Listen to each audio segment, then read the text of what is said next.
Good evening. My name is John Mazzara. I'll be teaching the class tonight on downsizing. I'm with Remax Results. I'll tell you a little bit about my history. I'm going to share my screen and then we're going to get into the material.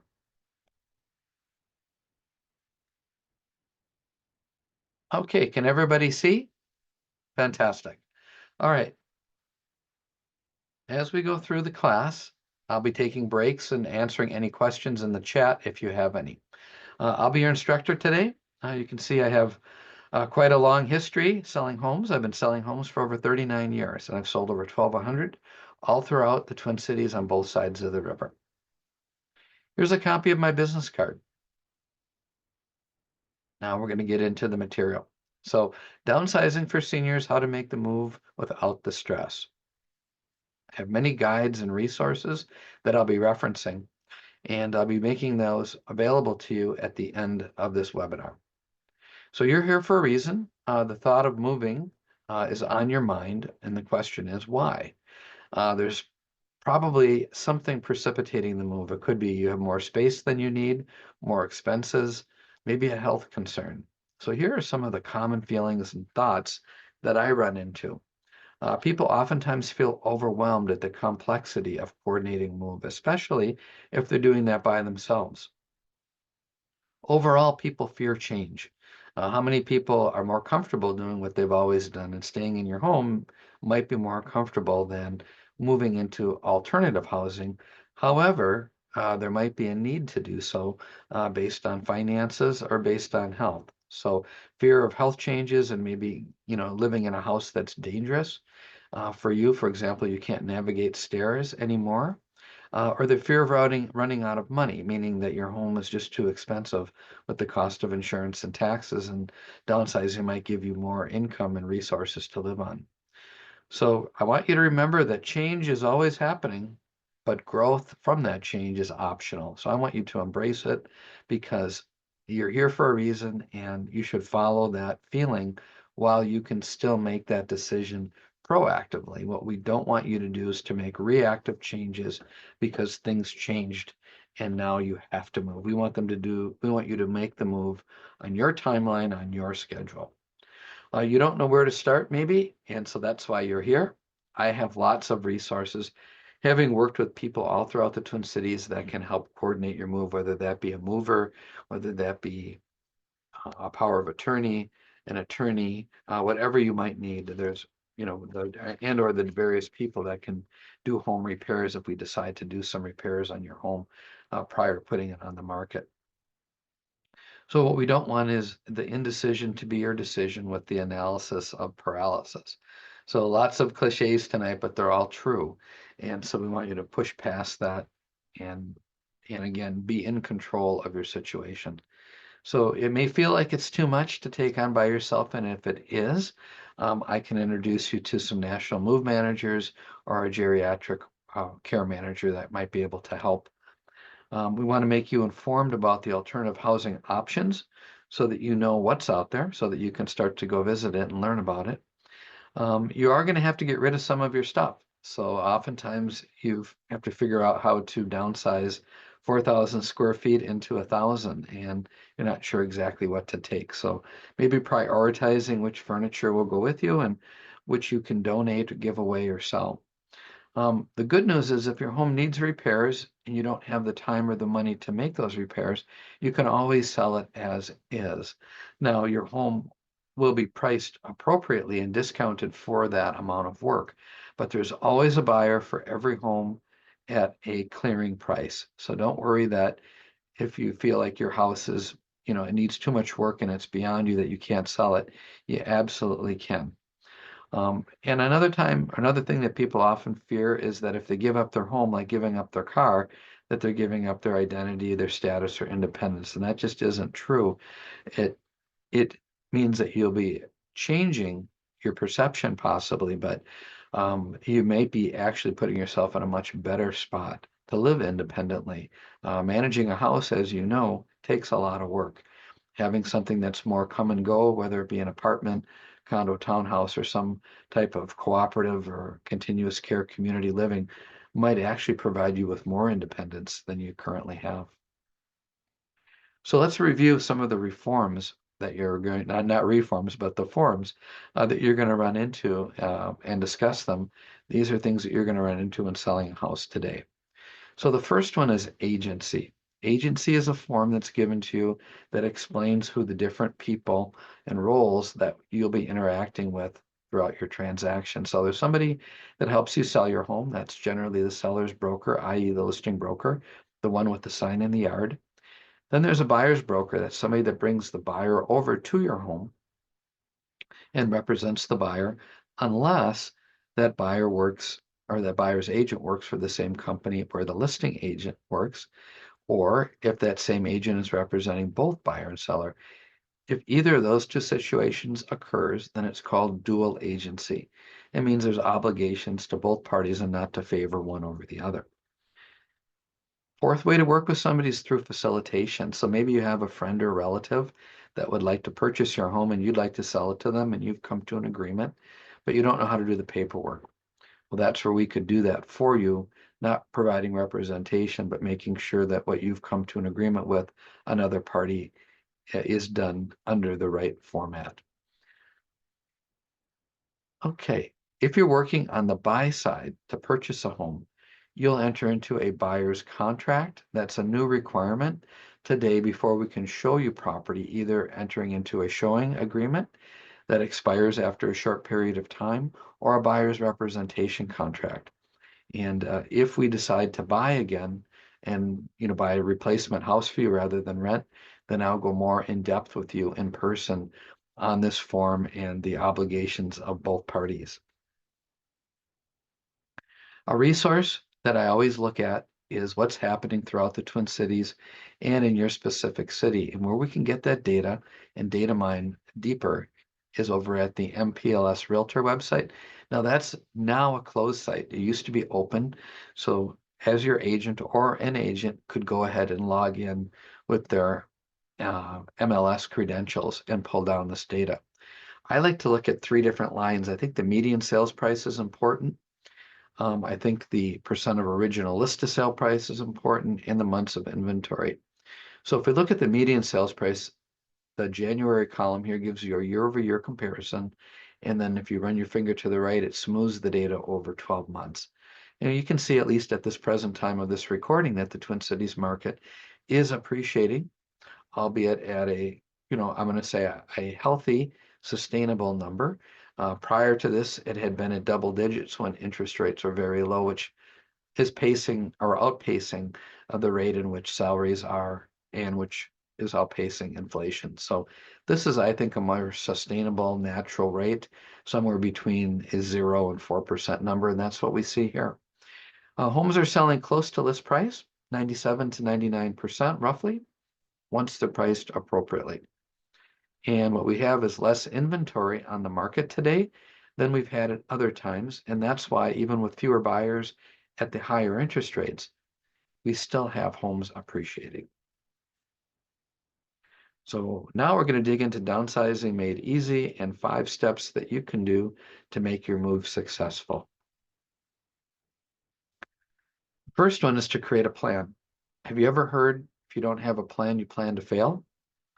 So you have to have a roadmap and timelines of what you're going to accomplish different milestones. So we'll talk more about that here in just a bit. Part of that plan might be communicating with family and friends, meaning getting their input on where to live and how to live, and if they'll be a part of that. So it might be that you move in with family or friends. It might be that you live close to them. It might be that you don't. So just communicating options and getting their input. Number 3 is surrounding yourself with professionals. So it's likely that you've been in your house anywhere from 10 to 50 years prior to watching this video, and that a downsize is something that you want to do, but you don't know how to do it by yourself. And so you'll need to bring in different people. If you need a real estate person, I'd like to apply for that job. But you may have other people like movers and move managers and attorneys and other parties that you'll be involving as part of this process. And I'm happy to be a go-to and give you some names and help you coordinate with those folks as well. Downsizing is just that, which means you have to get rid of things. You can't move unless the space is equal and equivalent. with all of the stuff that you have right now into a new house or a new rental. So be aware of that and that you will have to part with some of your items. And that might be hard because you've been accumulating for many, many, many years. And that often I find is the biggest impediment why people stay in their home too long is they don't want to deal with the project. It's overwhelming. And whether it be the garage, the basement, the closets, everything, it's just too much. So people do the ostrich, meaning they avoid it and don't dig in. But I'm going to encourage you to dig in, do it inch by inch so that it's a cinch rather than yard by yard where it's hard. So that comes back to creating the plan and having deadlines for yourself on when you're going to address certain items like the garage or the basement. Ultimately, I want you to embrace change in your new lifestyle. Life is a progression, and moving out of that house at some point might be the natural progression based on finances and or your health. So embrace that rather than not acknowledge it. Okay, so the first step is to create that plan that fits your lifestyle and your future needs. And that means doing an honest assessment of where you're at health, what your health needs might be, and your finances. So you have to ask yourself, what type of lifestyle do I need and what type do I anticipate in the future? And where do I stand financially? Based on my age, based on my assets, do I have enough to carry me through retirement? That's oftentimes the biggest fear of a retiree because you're no longer working. You're worried about having too much month at the end of the money and outliving your money. And that's a real fear. So we don't want you to overspend on your future housing and put yourself in a bad spot. So what is necessary to prepare for a future move? Well, I think you should make yourself aware of the options. And because you're here getting information, I want you to take the time once you've determined what the right property or property types might work for you to go out and visit them. All of the properties that are being built today, all the senior apartments, the memory care, the continuous care, they would love nothing more than to give you a tour. So be an informed consumer, even if you're not planning on moving for years, and especially get on those waiting lists. So if you find something that you like and you're not going to buy, but you rent, then put your name on the list. For example, there are not as many two-bedroom units as there are one bedroom and a den or just even one bedroom units. So if you want or need a larger unit, they don't come up as frequently. So make sure you're on that list. Another thing is let's talk about is the demographic trends. There are 12,000 people turning 65 across the country each and every day for the next 5 years. Then it goes down to 10,000 for the next 8 per day for the next 15 years. So we have over 20 million people aging in. And in Minnesota, we're a very old state. By the year of 2030, over 25% of our population will be over 65. Now imagine if you wait and go look for senior housing, for example, 5 years from now, all of the people that are going to be in front of you on those waiting lists. Typically, a waiting list requires a deposit, anywhere from $300 to $1,000 is typical, and that holds a spot for you, and that assures that you get that phone call when an opportunity becomes available. It doesn't mean that you have to move. It means that you'll get the phone call. And the goal is to be high enough on that list that you get the phone call close to when you want to make the move. What you don't want to do is wait until you want to move, go out and visit, and assume that they're going to have a spot for you. It's very likely that they won't. So do this while you are able to do it and while you have the time to do it and the health to do it. Step two, we said communicate with your family and friends. So you're not asking permission, you're just asking for input and you're sharing. Sometimes two heads are better than one. So you may talk to them and they may say, well, hey, mom or dad, if it's children, if you move over here, this will be closer to my work and to where we can visit you more often.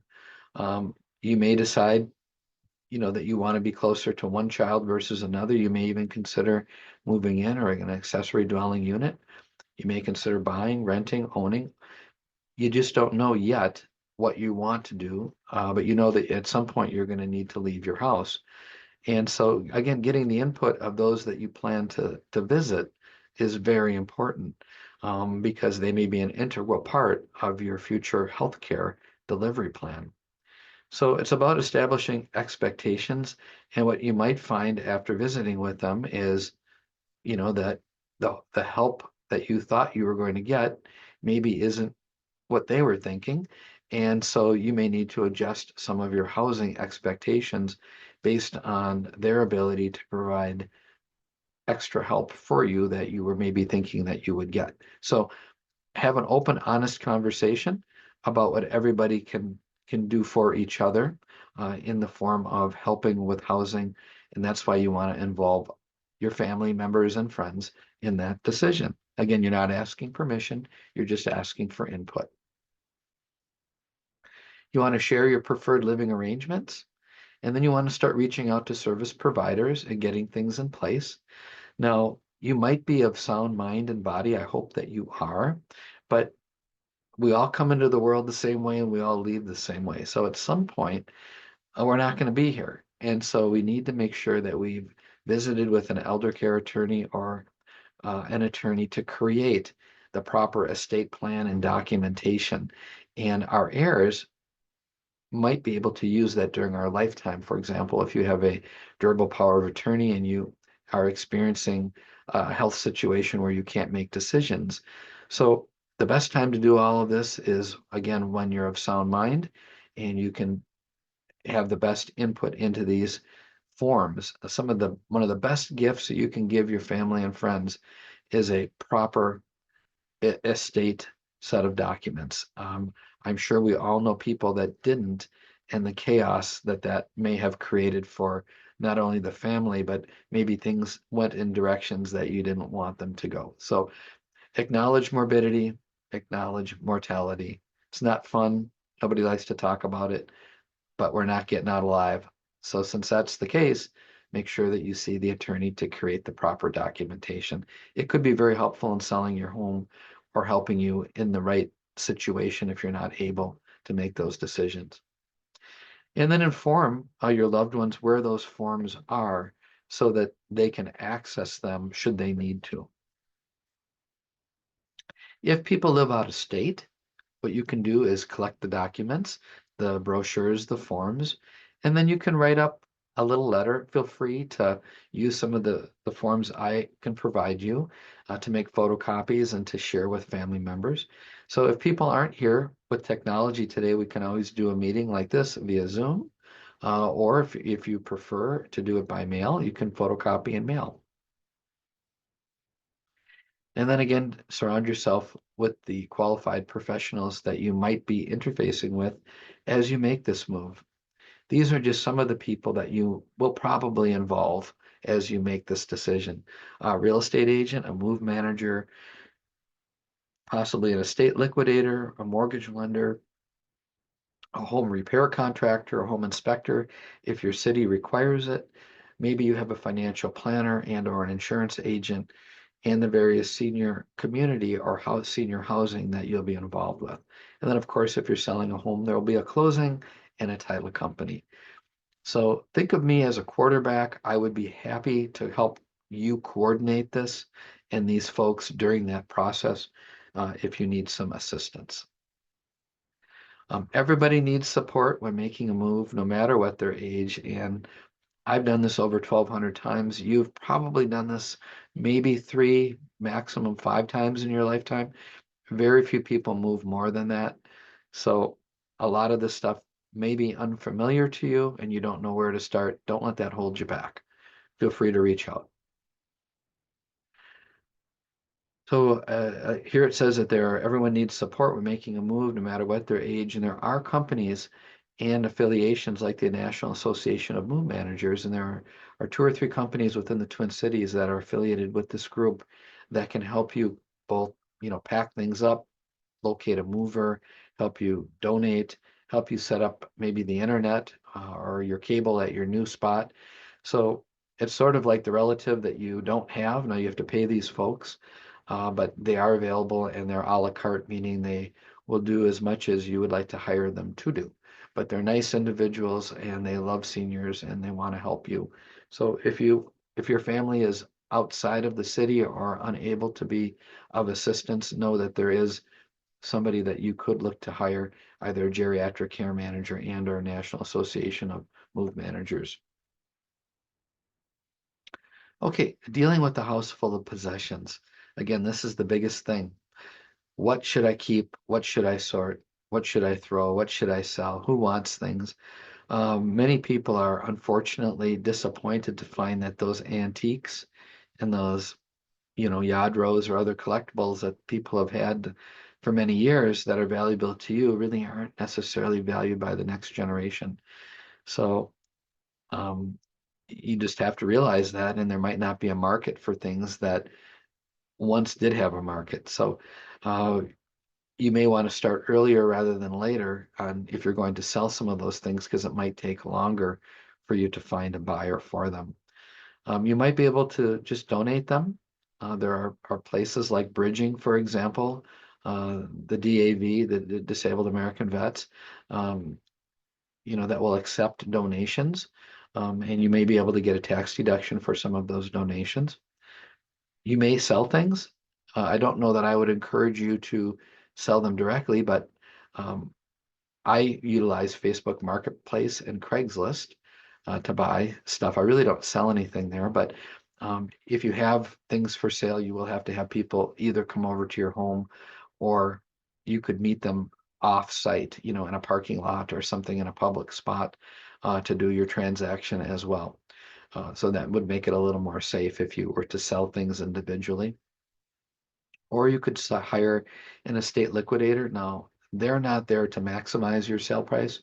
They're there to liquidate your property and to do it quickly. So they're a great resource, estate liquidators, to get things sold and out, but you won't make much money. But you will get things sold and out. So it depends what's most important to you.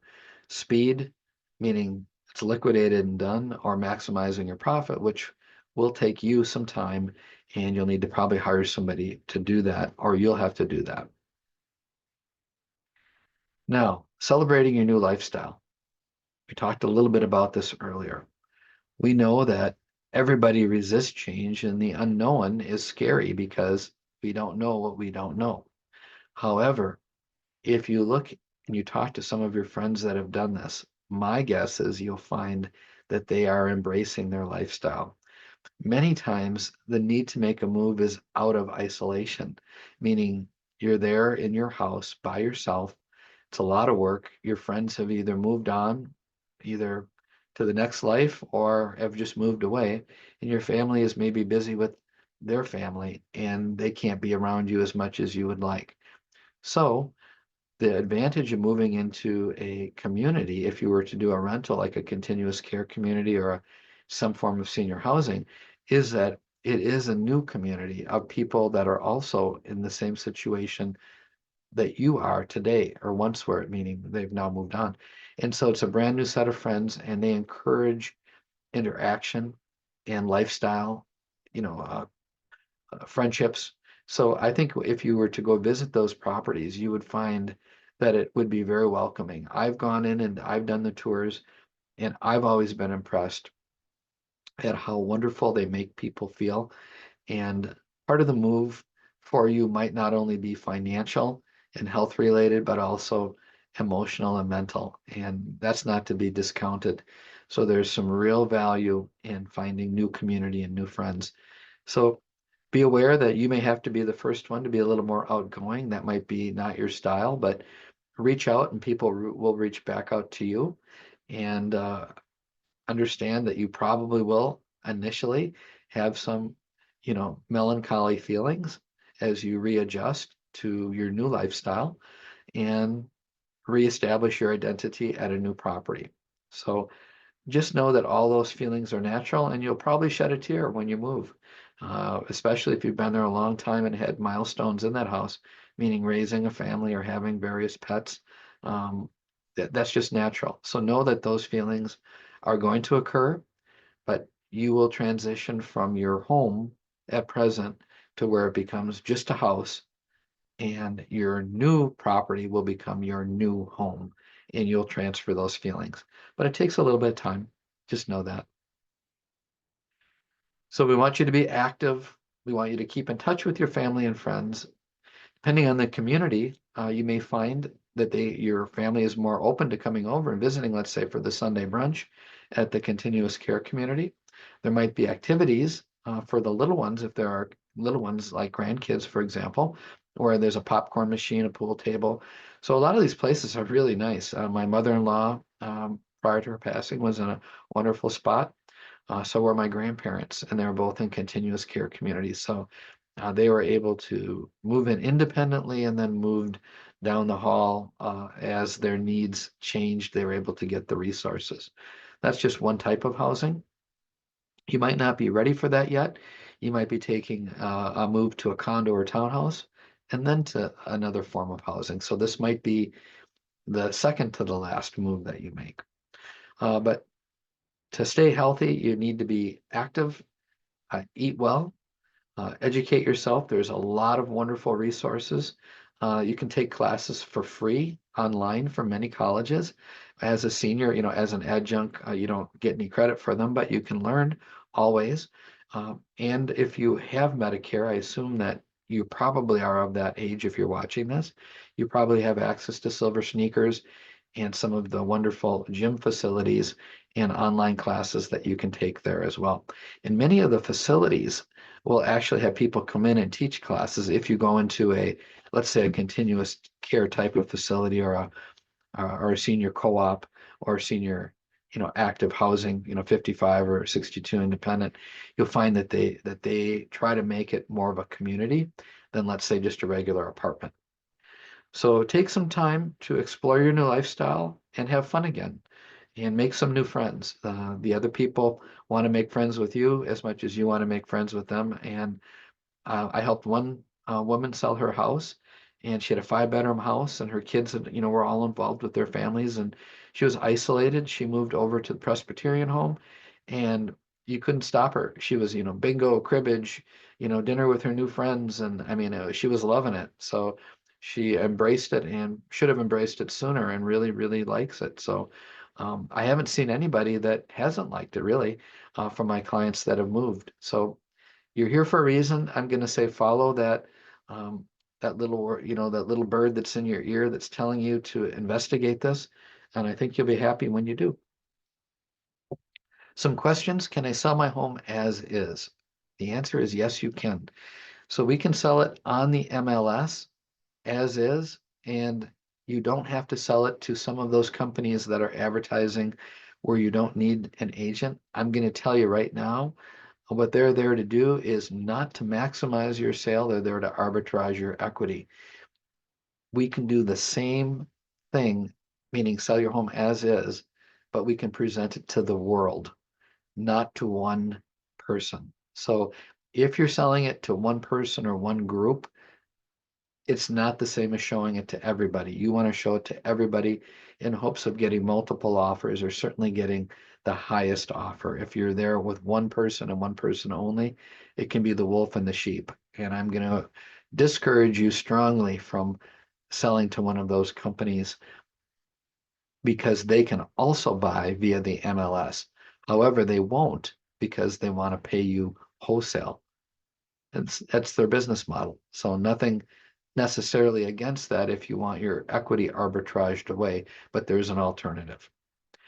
Some cities have requirements on selling your home. So older cities, typically, first-tier suburbs in Minneapolis, St. Paul proper, require that you have a report completed by either the city inspector or an authorized city inspector. Some cities require work to be completed prior to closing, but you have to have that report available before it can be put up for sale. Where can you get a market opinion of your home's value? Well, that's something that I do for you as an agent. I come out and I give you a range of where I think that your home could be marketed and where it will sell. There is no cost, there is no obligation, and I'm happy to do that. That's what I've done for 39 years. So I would be happy to be and love to be your real estate agent should you need one. Where can you get the names of contractors and other services and providers?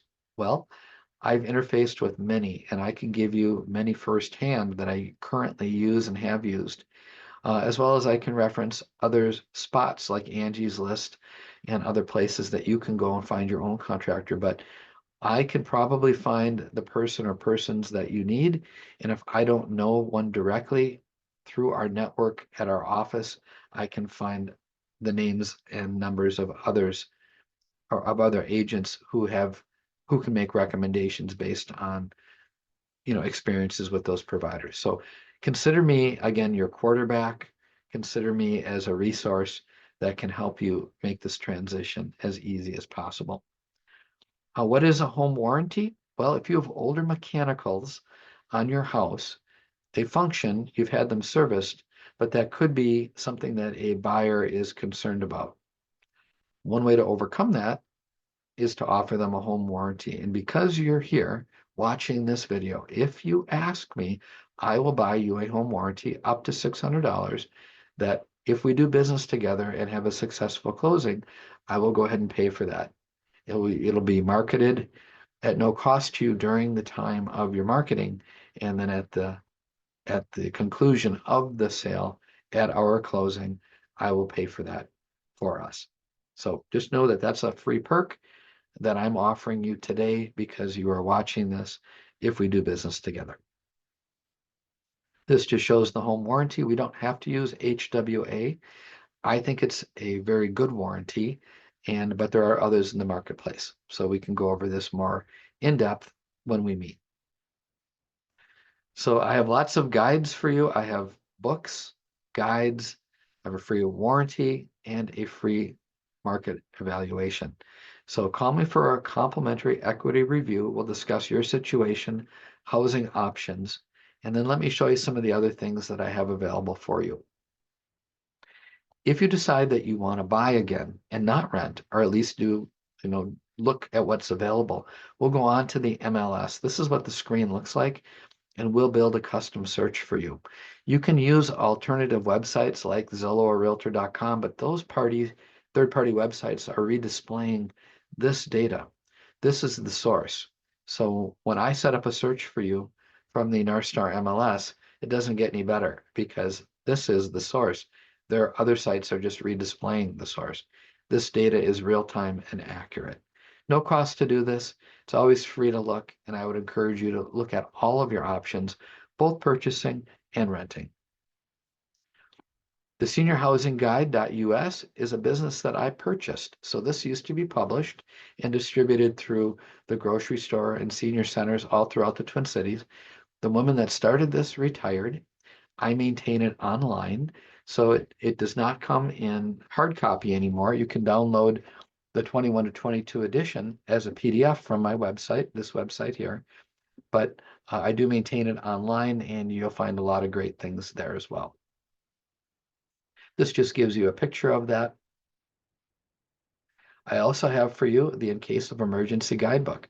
My guess is that you have little scraps of paper all over the house with your passwords on them. Now, what if something happened and there was an emergency? Would your family and loved ones be able to quickly get to and figure out how to get into your different websites and your passwords? If they couldn't and can't, then you need to fill this book out. And I would place this book with your legal documentation. So that would be your wills, your trusts, your healthcare directives, and your power of attorneys that your elder care attorney might create for you. And this would be kind of all inclusive, all in one spot to go where they could get everything to take over for you in the event that you were unable or incapacitated. So this just goes over the In Case of Emergency guidebook. It helps your family find everything. Another workbook that I have for you is the Hidden Costs of Aging workbook. This is about 60 pages. Franklin Templeton produces it, and I have it, and it's a great guide for you to plan and to ask yourself questions and questions of others that you might utilize in this search. So it's called the Hidden Costs of Aging guidebook. When we meet, I will bring you this as well. This just shows you what is in the guide and all the resources that are available. Great questions for you to ask yourself and resources. Another book I have for you is Gaining More Freedom by Downsizing Your Home. Over on the left-hand side is the flip book address. So if you went to that address and registered, you would be able to go ahead and view this online. However, you might prefer a hard copy, of which I would be happy to give one to you when we meet. This is what's in the table of contents in this book. So it gets you ready to get ready and answers a lot of your questions. So I'm kind of old school that way. I still like paper. I still like to touch stuff and go back and reference it. So we're doing this online and we're doing this, as a webinar and providing information that you can go back and watch again. But I like for you to be able to touch stuff too. So I provide a lot of written material if you want it. Another guide that I have for you is What is Downsizing? The How-To and More. Kind of gives you a look at what's inside. And then I have other books. So maybe you have relatives that haven't bought a home yet. They would be a first-time buyer. I have a book for them. Maybe you have somebody that's looking for home selling secrets. I have that book. And then the one specifically that's more guided towards downsizing. And of course, investing in real estate. I have 2 books on that. Um, so I would encourage you, wherever you have a real estate need or one of your friends or family members, to consider me. Again, I've been doing this a long time. I have lots of successful clients, and I would like to add you to my list. And I know I can add value to your life in the form of a real estate transaction and guidance. That's me. And that's where you can book an appointment with me online. So you're always welcome to email me, call me, or go to this website. It's my Calendly link. Pick a time, book a time, and then from there, well, I'll call you back and confirm it. But then we can set up a time to meet that way too. So you'll have access to my calendar. Look something like this. You pick the day, you pick the time, you click on it, and then I'll get back to you. And then we can decide if we're going to meet via Zoom, on the phone, or in person. My website to search for homes is below the booking website right here. Here it is again. Now, I did something kind of fun. I thought I would put together a 7-question survey, take you about a minute. If you have a phone, you want to take it out. You answer these 7 questions, I will send you a complimentary travel certificate. Now, this is not airlines or anything like that. It's a travel certificate that gets you a discount on lodging at a hotel. Now, I personally like to go to Las Vegas and I enjoy it. My wife and I do. And so I have a certificate here for Las Vegas. There are some costs involved if you activate it, and I will get you your own custom one. And you're going to read the terms and conditions, of course, before you spend any money to activate the certificate. You have to pay the taxes, basically the room taxes, to get it activated. And then you have to travel within a certain time frame. So if you find that useful and you want to take a trip, I can get you this. I can also get you a certificate to Mexico, to Cancun. We just came back from there and had a wonderful time. If you've never been, I would encourage you. And again, I can get you a certificate for that. So that's just something I thought I would throw in. So hopefully I've answered some of your questions and I've given you hopefully some hope and cleared up some of the uncertainty that a move is possible and that you can do it and that there are people out there that can help you. And if you would like my assistance, I'm more than happy to help you. I also have a YouTube channel where I interview different people related to the real estate and mortgage business. So if you go to YouTube, you can watch different videos that I have. They're mostly based on purchasing, but I do have some other ones that are ancillarily related on housing as well. And so feel free to head over to YouTube and check it out. That's again my card. Give me a call, send me an email, visit my website, book a time with me on my Calendly link. I'd love to help. Let me know how. So with that, if there's no more questions, we didn't seem to really have any today. So with that, I'm going to go ahead and stop the recording and say thank you for coming today and reach out to me however I can help you.